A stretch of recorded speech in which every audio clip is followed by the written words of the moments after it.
16절까지 오늘 하나님 말씀은 사도행전 10장 9절부터 16절까지 말씀입니다. 모두 찾으셨습니까? 함께 같이 읽어가겠습니다.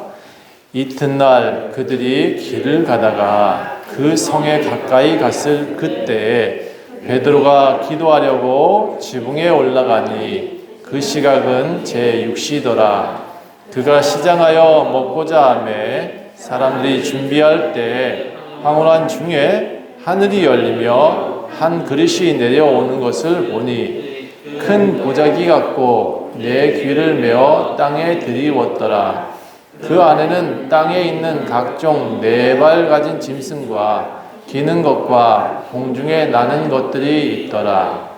또 소리가 있으되 베드로야 일어나 잡아먹으라 하거늘 베드로가 이르되 주여 그럴 수 없나이다. 속되고 깨끗하지 아니한 것을 내가 결코 먹지 아니하였나이다 한데 또 두 번째 소리가 있으되 하나님께서 깨끗하게 하신 것을 내가 속되다 하지 말라 하더라.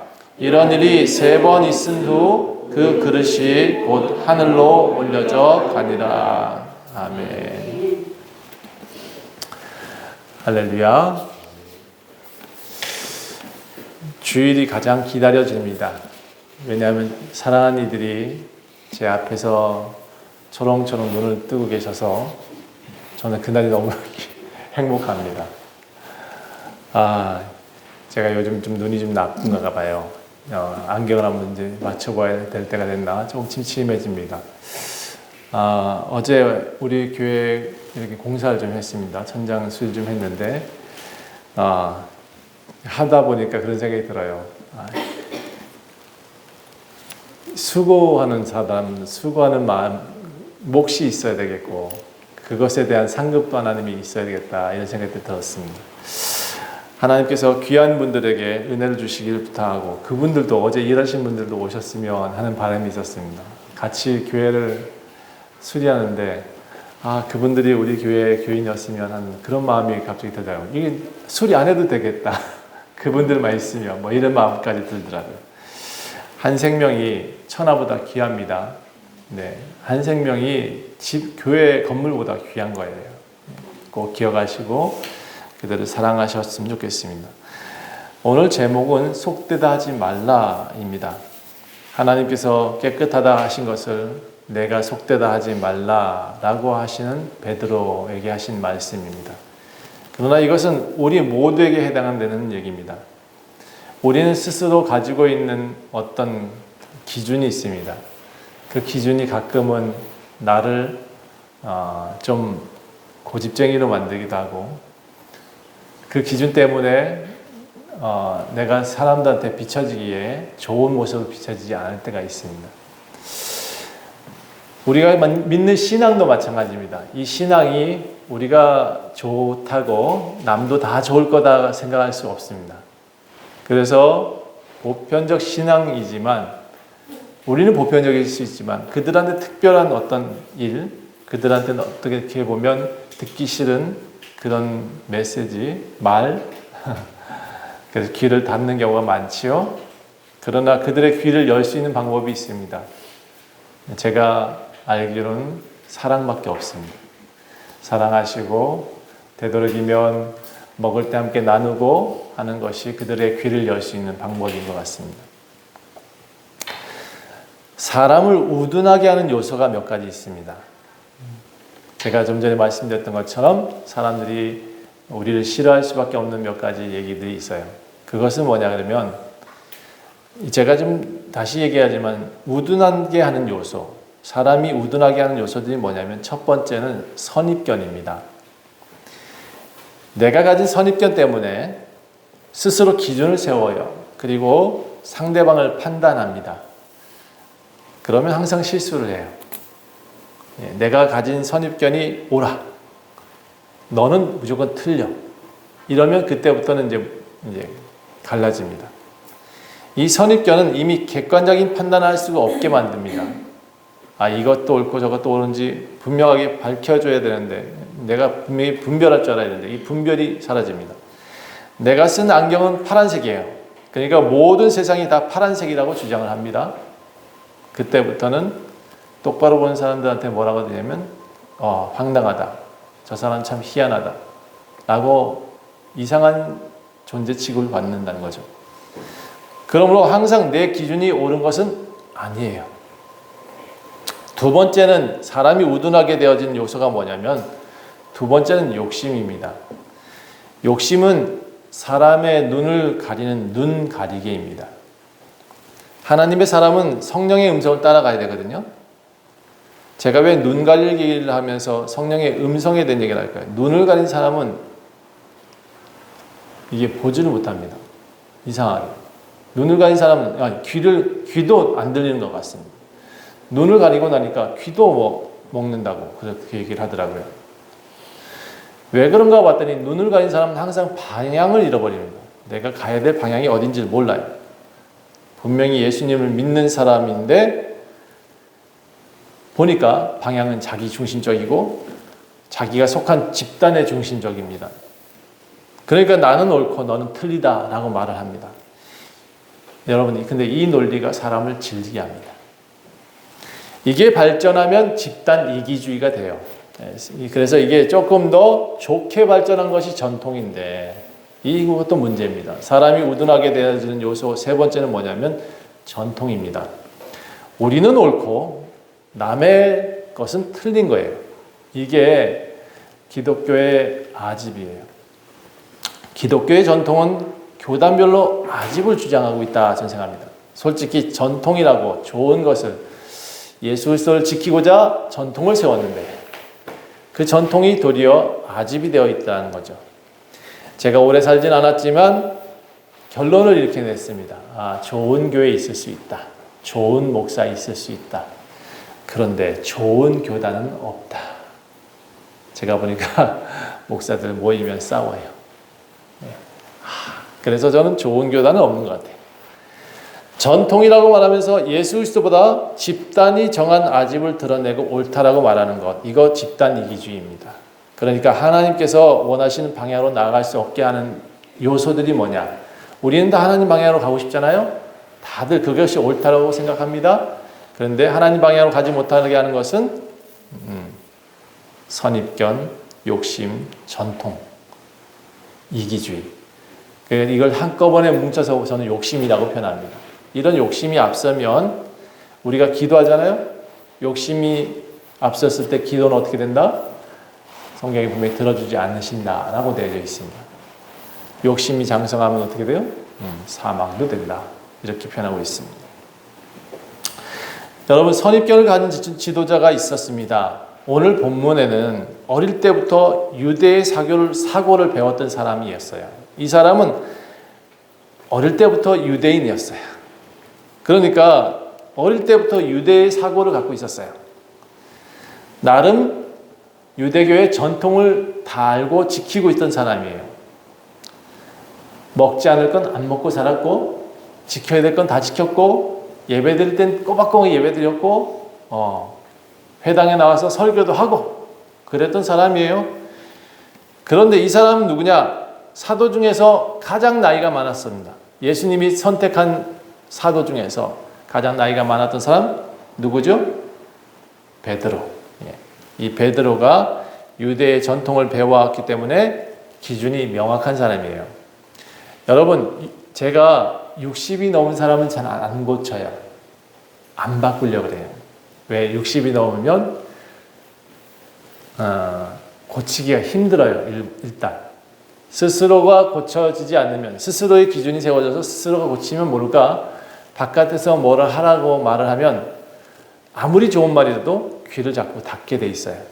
왜냐하면 본인이 살아온 세월의 기준이 있거든요. 이 기준을 젊은 사람이 깨기가 참 쉽지 않아요. 그래서 저는 나이 많은 이들한테 뭐라고 안 해요.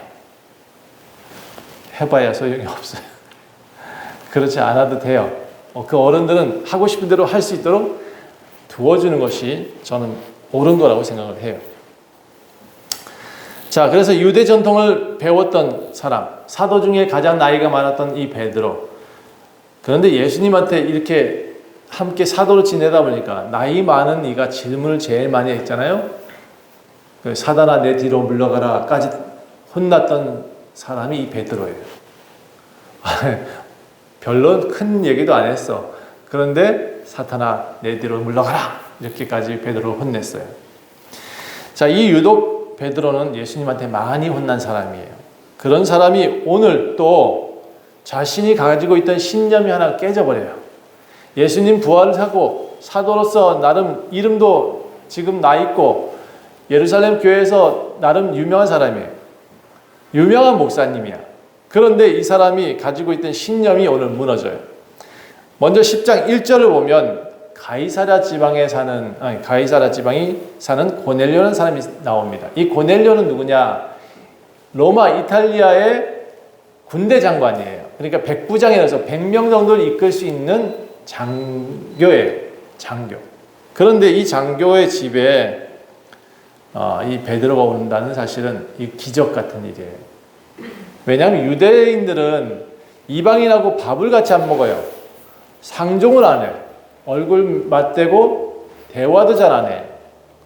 심지어 사마리아 사람 같은 경우는 자기 민족의 물론 이제 다른 나라 사람이 아니고 자기 민족 사람과 다른 이종이 결합해서 자기 동네 마을 지금으로 말하면 저 횡성 어디 지역에 살고 있는 사람들인데도 그 사람과 우리 원주 사람은 상종도 안 하는 그런 형태로 살고 있던 때도 있었어요. 유대인들이 이랬어요. 자, 자기들이 가지고 있는 전통 무조건 지켜야 된다라고 생각했기 때문에 그것을 주장했던 사람이에요. 베드로도 그랬습니다. 그런데 이 베드로가 고넬료의 집에 들어갔다? 그런 천지가 개벽할 일이고 베드로도 자기 기준엔 절대 맞지 않는 일이에요. 이걸 이렇게 설명하면 좋을까요? 목사가 술집에 가서 친구한테 술을 따라줬어.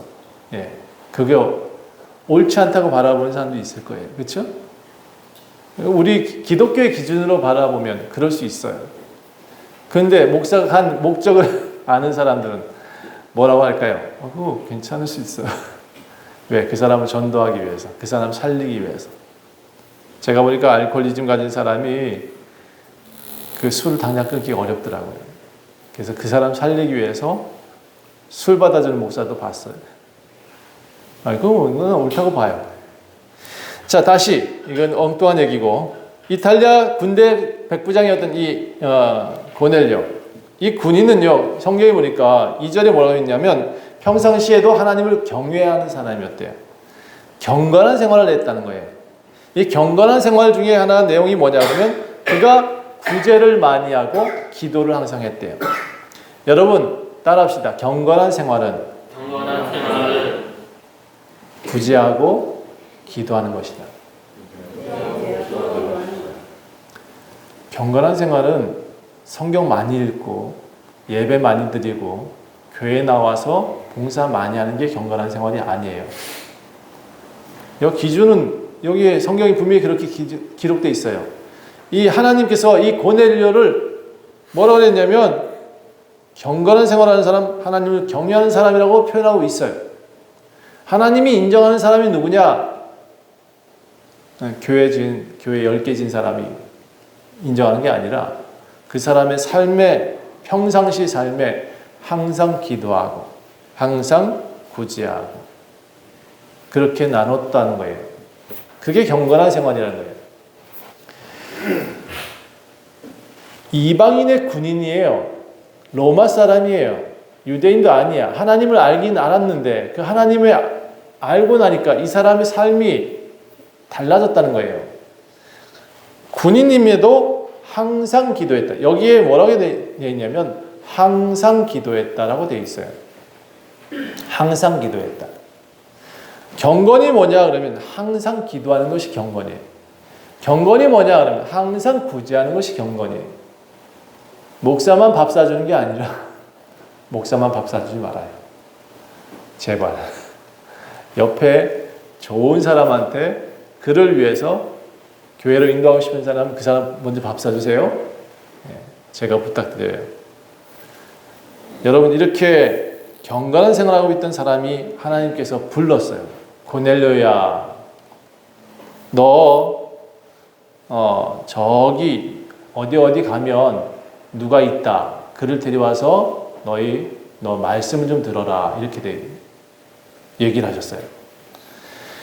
자, 이게 항상 기도하다 보니까 이제 9시쯤 됐다고 돼 있어요. 9시. 근데 우리가 말하는 9시 아니에요. 예, 저기와 좀 시간이 달라요. 아침에 이제 거의 그런 시간인데 하나님이 사자가 들어와서 고넬료야 하고 부릅니다. 고넬료야 하고 부르는 환상 중에 봤으니까 사자가 어떤 분인지 이제 나중에 표현하기를 흰 옷을 입었다 뭐 이렇게 돼 있어요. 그리고 뭔가 거룩해 보이는 어떤 분이 내 앞에 와서 이런 했다라고 말을 하는 거예요. 근데 이 사람이 사자가 나타나니까 기도하다가 갑자기 했어요.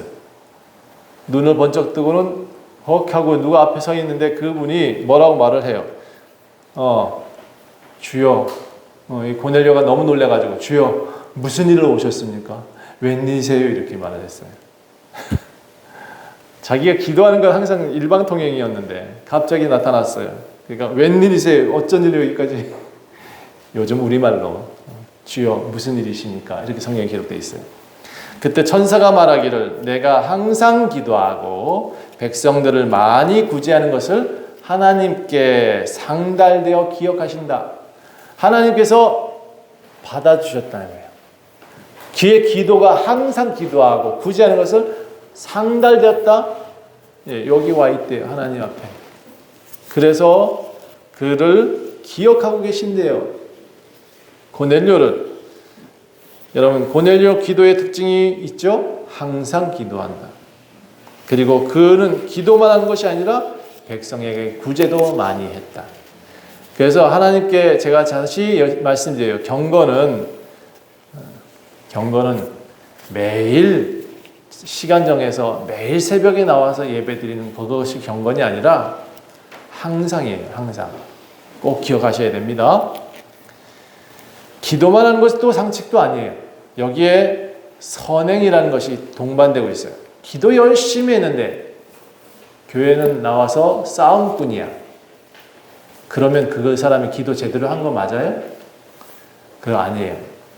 기도 열심히 했으면 서로 사랑하는 모습이 보여져야 되는데 제가 보니까 교회에 어떤 교회 가니 어떤 교회 장로님 권사님은 기도 열심히 했는데 목사님하고 나와서 그 다음날 맨날 싸워. 기도 열심히 했는데 옆에 성도들 막 치고받고 싸워. 이거는 진짜 경건한 사람이 아니에요. 신앙인이 아니에요. 자, 구제했다고 표현했어요. 선행을 여기서 구제라고 표현하고 있어요. 물론 선행이 꼭 구제만은 아니에요. 선행이라는 것은 선한 행동이에요. 그러니까 어떤 일을 하셔도 괜찮아요. 돈 없는 사람이 어떻게 구제를 해 맨날. 그건 말이 안 되잖아요. 그러니까 우리가 할 수 있는 것 최선을 다해서 사람들을 사랑할 수 있는 방법을 선택하세요. 모래라도 퍼주세요. 그러면 그게 구제예요. 그것도 선행일 수 있어요. 남을 도와주세요. 누가 무거운 거 들고 가면 밀어주세요. 그게 선행입니다. 자, 그래서 선한 행동을 하나님께서 기억하고 계시다. 항상 기도하는 것을 기억하고 계시다. 예, 교회가 또 연보를 걷습니다. 그렇죠? 이 연보도 어려운 형제들과 이웃들을 위해서 걷어서 나눠주기 위해서 걷어야 되는 것이 참된 헌금이라고 성경은 말하고 있습니다. 또 예수님이 이렇게 표현합니다. 한 소자를 먹여라. 그러면 나를 내 앞에 상차려 주는 것과 똑같아.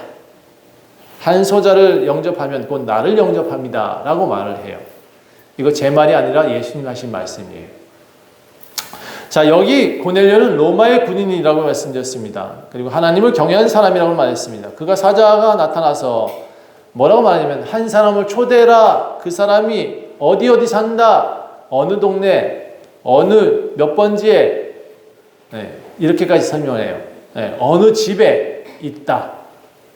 예, 아주 상세하게 요즘 말로 몇 번지 어디에 살고 뭐 원주시 단구 초격길을 6-28 이렇게까지 말씀해 주셨다.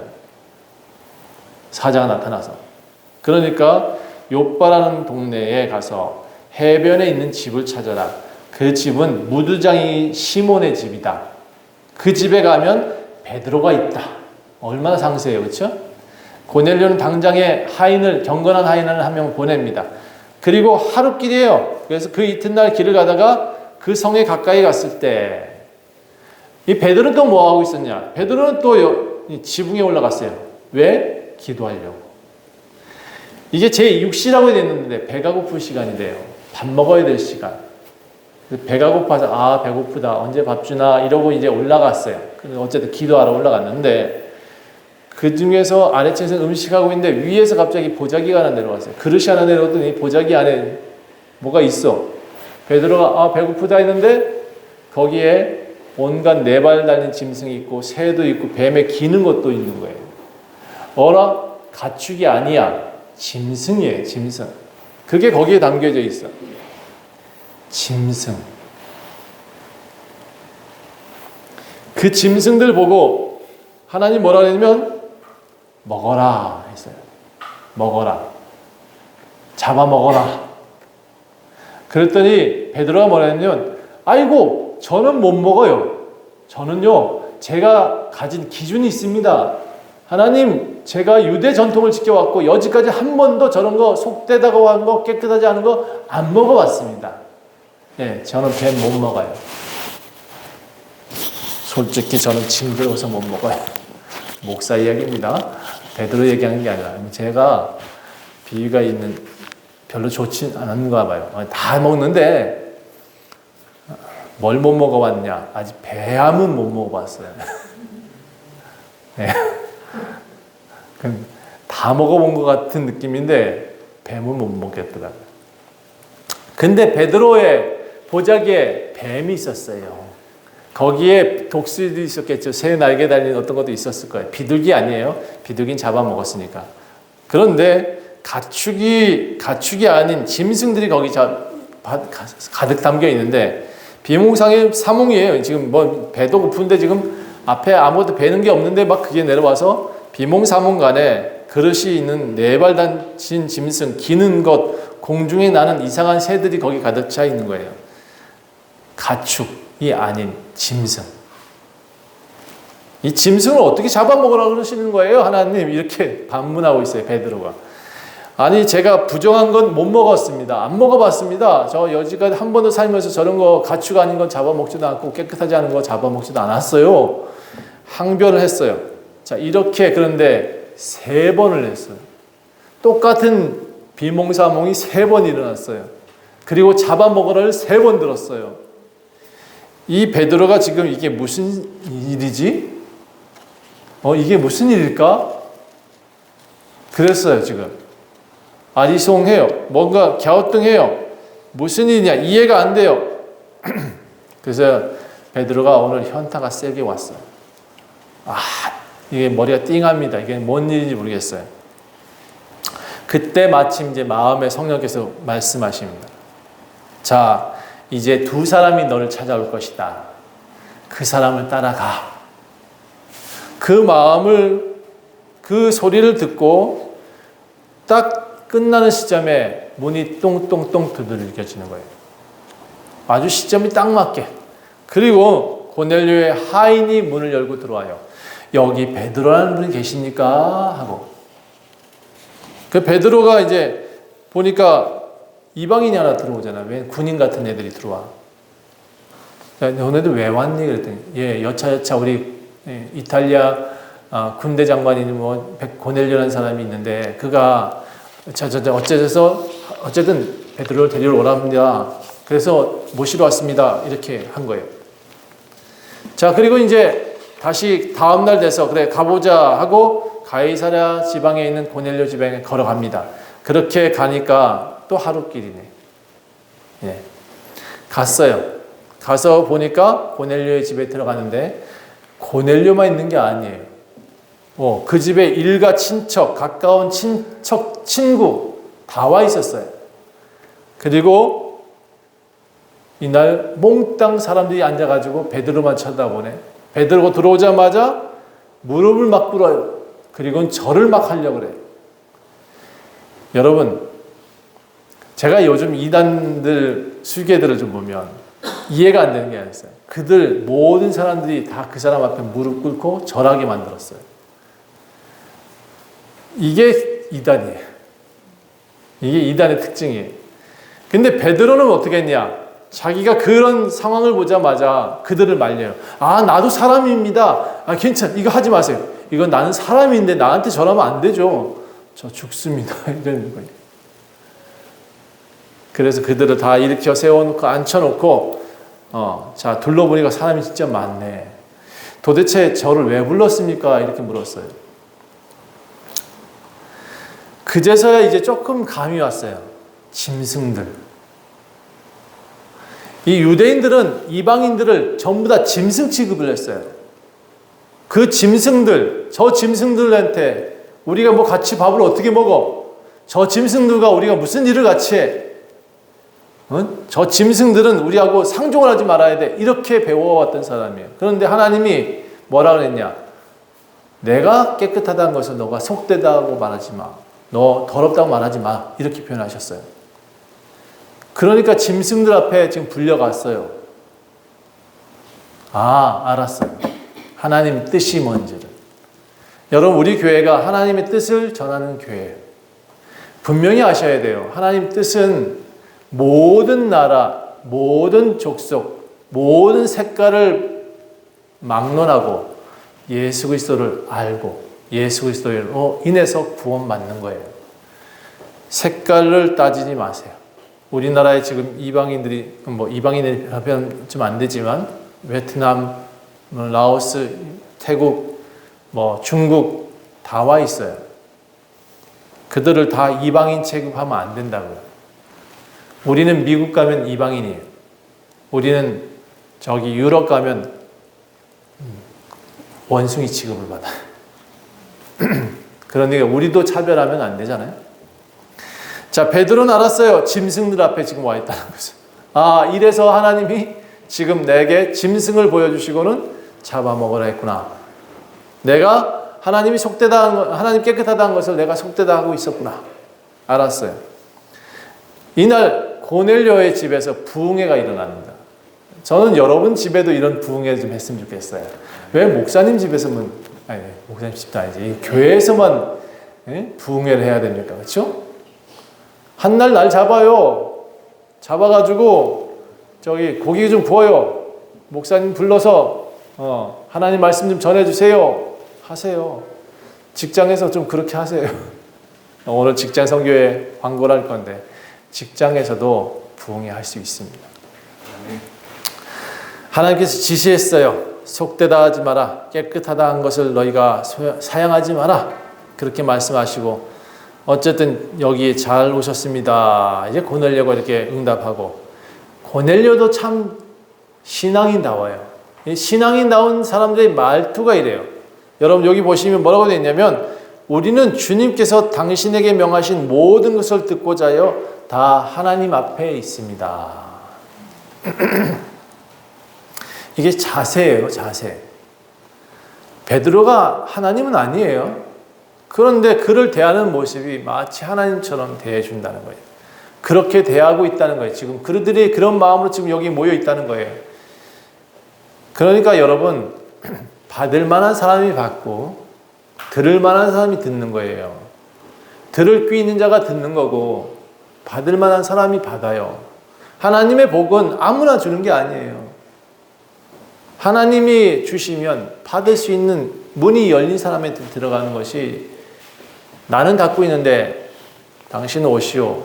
예, 절대로 박수가 부딪혀야 박수 소리가 나지. 박수 소리 안 납니다. 그렇죠? 하나님께 열어놓으세요.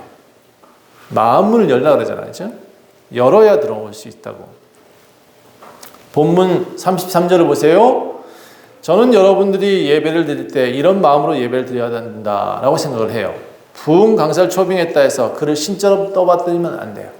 그렇게 그 사람이 온다고 해서 무슨 장경록 목사가 온다 해서 환호할 필요 없어요. 나는 그렇게 환호하는, 유명 목사가 와가지고 환호하는 건 정말 이해가 안 돼요. 대통령이 온다고 막 손 흔들고 그렇게 할 필요 없어요. 예, 뭐 서로 간에 존중해야 되지 그만 존중받아야 되고 우리는 존중받지 말아야 된다? 전 그런 사고는 이해가 안 돼. 자, 어쨌든 신처럼 떠받들지 말라는 얘기예요. 누구든지 사람도 그렇다고요. 예. 자, 예배할 때 담임 목사님이 앞에 섰습니다. 그렇다고 목사님을 신으로 대접하라는 얘기는 아니에요. 그런데 말이죠. 다만 여러분들이 예배 드릴 때 마음은 어떻게 해야 되느냐? 하나님 앞에 있겠습니다 라는 마음으로 예배를 드리는 거예요. 자, 내가 성경책을 펼쳤어요. 그러면 내가 하나님 앞에 있습니다 라는 마음으로 성경책을 펼치고 읽어야 된다는 거예요. 목사님만 앞에 있다고 우르르 떠받들 것이 아니라 내가 펼친 성경책도 하나님이다 라고 바라보시고 읽으시면 돼요. 자, 누가 말씀을 전하든지 상관없어요. 무릎 꿇고 예배하고 하나님 앞에 드려지면 됩니다. 좀 솔직히 헛소리하는 목사님이 있다 할지라도 그 사람의 설교 중에 반은 지나갈지라도 설교가 사람들을 변화시키지는 않는다 저는 생각해요. 내가 하나님 앞에 앉아 있을 때 내가 변화된다 생각을 해요. 자, 그나마 좋은 목사님이 설교라면 들으시고 헛된 말하는 자가 있으면 한 귀로 듣고 한 귀로 흘려보내세요. 설교가 하나님 앞에 있는 건 아닙니다. 다만 좋은 설교는 듣고 함께 호응하시면 된다는 겁니다. 무슨 예배든지 그것이 부흥회든지 신방 예배든지 그저 하나님 앞에 있는 자처럼 예배를 드리십시오. 고넬료는 베드로를 그렇게 대접합니다. 베드로 역시 좋은 리더였잖아요. 예, 자신 앞에 엎드리는 사람들을 다 이렇게 세우잖아요. 이게 진짜 리더인 거예요. 우리가 예배할 이는 오직 하나님입니다. 사람이 아니라는 거 분명히 기억하시고. 그러나 다만 제가 보니까 좋은 리더가 있습니다. 보스가 있으면 안 돼요. 어제 제가 낭만 닥터 김사부라는 드라마를 봤는데 그 리더가 김사부가 이런 말을 하더라고요. 강동주라는 센터장이 왔대요. 그러면서 이제 분란이 일어나면서 뭐라 전화 통화하는데 얘기를 합니다. 강동주, 너는 보스가 되고 싶은 거냐, 리더가 되고 싶은 거냐 묻더라고요. 저는 참 작가들이 글을 참 잘 쓰는 것 같아요. 정말 하나님의 메시지로 들렸어요. 전 절대로 보스가 되고 싶지 않아요. 저는 리더이고 싶어요. 많은 교회 목사님들이 보스로 있는 모습을 보았어요. 저는 질려버렸어요. 보스들은 사람을 막 부려요. 사람을 억울매요. 그런데 리더는 제 수아가 우리 딸 막내딸 아이가 한 얘기예요. 리더는 사람들과 함께 가는 거래요. 제가 또 그것도 하나님의 음성을 들려줬어요. 아, 리더는 함께 가는 거구나. 교회는 보스가 없어요. 좋은 리더가 있으면 돼요. 예수님은 베드로에게 오늘 보스가 아닌 리더로서 이방인들의 전도를 지시하십니다. 베드로가 말합니다. 34절부터 35절까지 여러분이 한번 읽어주셔야 됩니다. 잠도 깰 겸 34절 시작.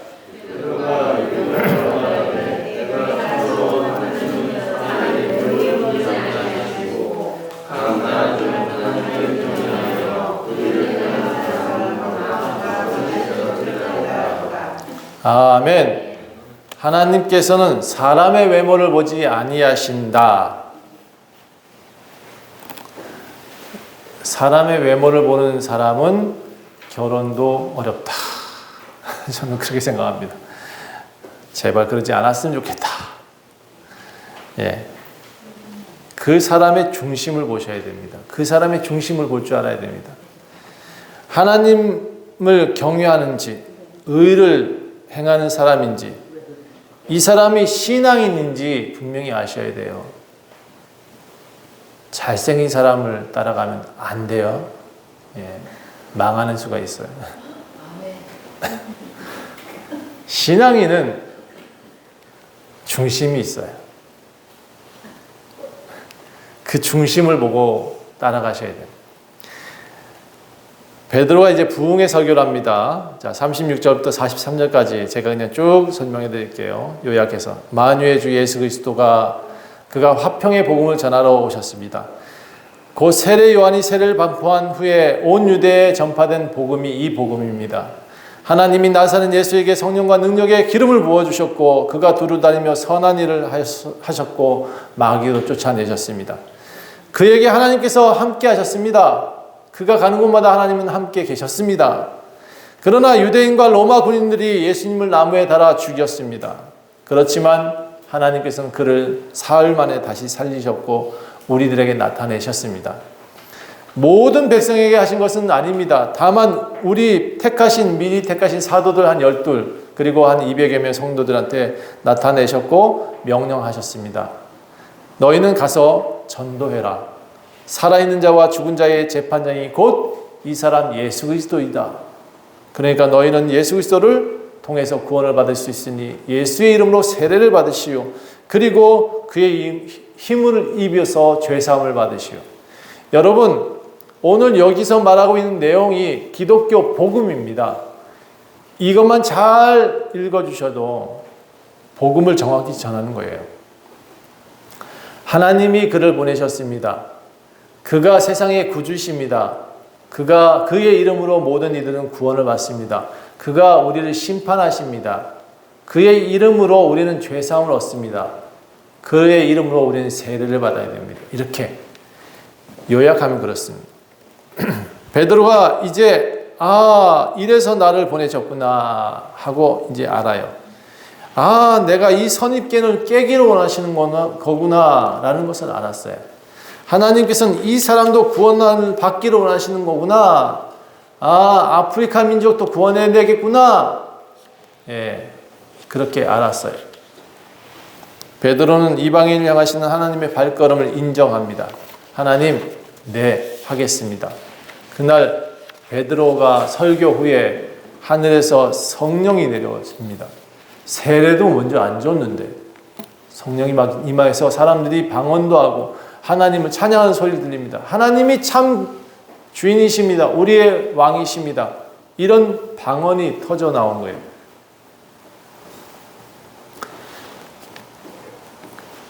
여러분, 이 이방인들한테 이런 역사가 나타났다는 것을 베드로도 놀라고 함께 온 사람도 놀랍니다. 아니, 어떻게 이럴 수가. 그래서 베드로가 뭐라고 하냐면 성령이 먼저 왔는데 어찌 우리가 세례를 금하겠는가. 당신들 다 세례 받으셔야 됩니다 하고 그날 세례를 다 줘요. 그 중에는 머리가 뽀글뽀글한 사람도 있을 테고 이상한 사람도 있을 테고 팔레스타인들도 있었을 테고 하여튼 이상한 사람 다 모였겠지만 그날 세례를 다 줬어요. 그리고 제가 저희 그리스도의 교회에서 항상 얘기하는 것이 세례를 받아야 된다 이 얘기를 많이 해요. 전 솔직히 이 부분도 우리 어른들하고 약간 생각 차이가 있어요. 성경에 보니까 베드로의 사건을 보니 침례받기 전에도 교인 되어졌고 하나님께서 그들에게 성령을 부어서 구원하셨는데 우리가 꼭 세례를 줘서 교인을 만들고 세례를 줘야 구원받는다라고 주장해야 되겠는가? 저는 이 사건을 통해서 이 주장을 반박합니다. 우리 어른들이 그리스도의 교회 전통을 지키려는 건 참 이해가 됩니다만 그리스도의 교회의 좋은 점이 세례 주는 것, 저 세례를 통해서 우리가 구원받게 한다는 것 굉장히 좋은 것이지만 이방인들도 세례 전에 구원받은 사건이 여기 분명히 있지 않습니까? 그래서 제가 약간 싸워요. 약간 트러블이 있어요. 그렇지만 다 인정합니다. 이나저나 세례 받으면 될 거 아니에요. 그렇죠? 그래서 저는 그들한테 세례가 먼저가 우선이 아니라 하나님이 먼저 우선이고 예수 그리스도가 우선되게 가르쳤으면 좋겠습니다 라는 얘기를 저는 주장합니다. 하나님께서 하시고자 하는 사람에게 능력이 있습니다. 하나님께서 구원의 주인이십니다. 하나님께서 주시고자 하는 자에게 주십니다. 베드로는 주인의 의도와 뜻을 정확하게 인지하게 됩니다. 여러분도 하나님의 뜻을 분명히 아셔야 돼요. 하나님의 음성을 따라가는 사람이 되셔야 됩니다. 기도하고 행동하는 사람이 그런 사람이죠. 하나님께서 원하시는 선한 행위가 나타나면 우리는 나타내십시오. 선한 행위를 하십시오. 그것이 능력이 될 것입니다. 그 능력이 사람을 살립니다. 사람이 만든 전통 굉장히 중요할 수 있습니다. 교단별로 예수 그리스도를 잘 섬기자고 그렇게 만들었습니다. 나름 세운 규칙들이 있습니다. 그런데 이 전통이 예수 그리스도보다 앞서면 안 됩니다. 하나님의 뜻이 우선돼야 되죠. 하나님 뜻은 어렵지 않아요. 욕심을 내려놓으면 돼요. 교단의 욕심 내려놓으면 돼요. 항상 기도하면 돼요. 어려운 거 아니에요. 항상 습관적으로 남을 도우면 돼요. 예. 성경은 이렇게 표현해요. 데살로니가 전서를 보니까 항상 기뻐하라, 쉬지 말고 기도하라, 범사에 감사하라. 이것이 그리스도 예수 안에서 너희를 향하신 하나님의 뜻이니라. 여러분, 데살로니가 전서 5장 16절부터 18절 내용인데 이 데살로니가 전서 4장에도 하나님의 뜻이라는 단어가 나와요. 5장에도 하나님의 뜻이라는 단어가 나와요. 하나님의 뜻이 뭔지 다른 내용은 집에 가서 읽어보세요. 내가 하나님 뜻이라고 항상 말하면서 교회에 나오는 것을 하나님 뜻이라고 얘기하면 안 된다. 한번 찾아보시길 부탁합니다. 전통보다 하나님 뜻을 따라 행동하십시오. 원칙이 중요하고 질서도 중요하지만 그래서 도로교통법도 지켜야 되지만 나라의 법도 지켜야 되지만 사람 살리는 걸 먼저 해야 돼요. 애가 지금 나오게 생겼다고요. 차 안에서, 택시 안에서. 그런데 신호등 지키고 있어야 되겠어요? 사람이 죽어가고 있다고요. 앰뷸런스를 못 탔어. 그 사람 어떻게 해야 돼요? 내가 신호등 지키고 천천히 가겠습니다 할 거예요? 무작정 뛰어가라는 거 아니에요. 혹시 제가 이런 얘기 했다고 또 갑자기 고속도로에서 차 세우고 사람 먼저 구하면 안 돼요. 질서, 어쨌든 사람들 안전하게 한 다음에 구하는 게 중요하다. 제가 이렇게 또 설명했더니 도덕적이어가지고 너무나 차 버려서라도 사람을 살리겠다고 그러면 안 돼요. 다 죽는 수가 있으니까. 다 살려고 하는 얘기인데 이상하게 다 죽자고 하지 마세요. 불에 뛰어들지 말아요. 그거 바보 있으니까. 자, 다시 말씀드립니다. 하나님께서 인정하시는 것, 항상 기도하고 항상 구제하고 항상이라고요. 고집이 아집되고 집단이 이기주의가 되고 그것을 전통이라고 말하고 그런 거 현대교회가 탈피했으면 좋겠습니다. 우리 교회는 그런 거 주장하지 않았으면 좋겠습니다. 우리 교회도 나름의 룰 세우겠고 나중에 성장하면 뭔가 질서가 있어야겠죠. 그러나 사랑 위에 세우세요. 김동훈 목사가 없더라도 여러분 이 교회가 세워질 때는 이 바탕을 반드시 가지고 계셔야 돼요. 여러분 다 리더이기 때문에. 여러분이 지금 리더 훈련을 받고 있는 것 같아요. 조만간 우리 교회는 새로운 사람들이 많이 올 것 같습니다. 그러나 여러분 그들한테 먼저 이거 지켜라고 할 건 아니에요. 내가 먼저 지키고 본을 보여줘야 되는 거지. 예수님은 모든 계명보다 더 큰 계명을 지키라고 말합니다. 따라합시다. 사랑이 가장 큰 계명입니다. 사랑이 없으면 모든 것이 거짓이에요. 사랑이 없는데 기도한다? 거짓말이에요. 사랑이 없는데 나는 예배 많이 나왔다, 헌금 많이 했다, 교회 많이 지었다, 거짓말이에요. 하나님께서 바라보시는 것은 고넬료처럼 항상 따라합시다. 항상 기도하고 기뻐하고 사랑하는 것. 기도하겠습니다. 하나님 나라에 가는 지름길이 항상에 있었습니다. 항상 기도하고 항상 사랑하고 항상 나타내고 주를 표현하고 사는 것. 그것이 가장 큰 복인 줄 믿습니다. 우리에게 그런 복을 허락하시옵소서. 우리부터 하나님 나라가 되게 하여 주시옵소서. 우리부터 세상을 바꾸게 하옵소서. 하나님, 내 안에 그리스도로 채우게 하소서. 아버지께서 원하시는 경건한 삶, 하나님께서 원하시는 그런 하나님의 사랑으로 살아갈 수 있도록 도와주시옵소서. 항상 주님을 찬양합니다. 언제나 어디서나 항상 누울 때나 일어설 때나 주를 찬양합니다. 주님이 영광 받으시고 그런 이들한테 축복하여 주시옵소서. 감사드리며 예수 그리스도의 이름으로 간절히 기도합니다.